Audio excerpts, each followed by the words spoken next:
10 appointments. We are lucky, Mr. Speaker, that number 10 Downing Street has such fine people working there, fine intellects, people doing their best for this country, people thinking things through, coming up with inspired ideas, and I do not think it would be possible to imagine a better functioning, more forward-looking government than the one we currently have.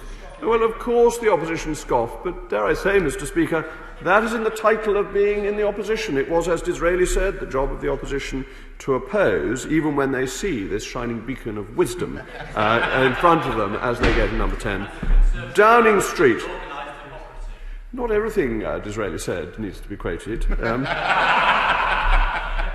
So it's like the Bible. Even the devil can quote scriptures from time to time. So let me come to the individual points. The Prime Minister is very good at holding meetings with people and is very responsible about the meetings that he holds, and that he can't inevitably, with all the goodwill in the world, possibly hold meetings with everybody who asks for them. And I know that the Right Honourable Lady understands that.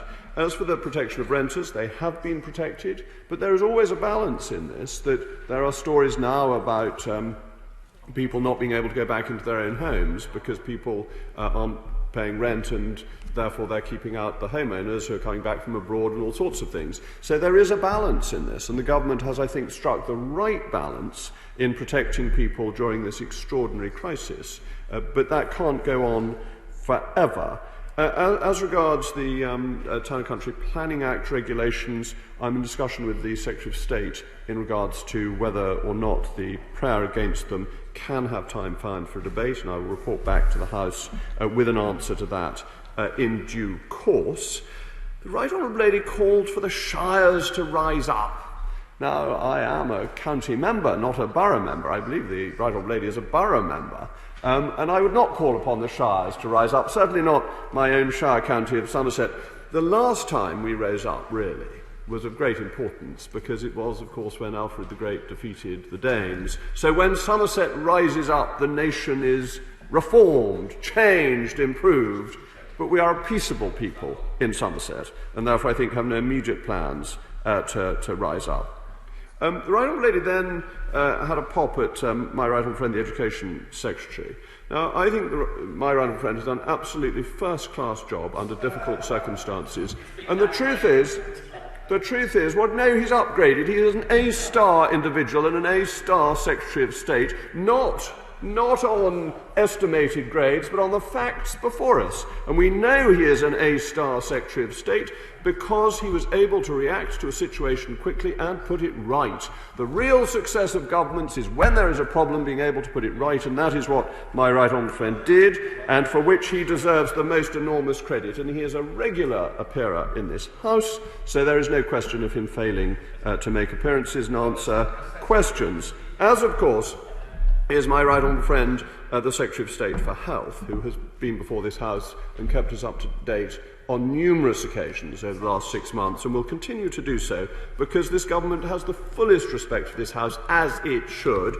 But, of course, I note the Right Honourable Lady's point that the Department for Health is not answering written questions within a timely way, and I will take that up, because that is part of my job as Leader of the House. I have, as the House will know, been very sympathetic to the Department of Health, particularly during this pandemic, for some tardiness in response.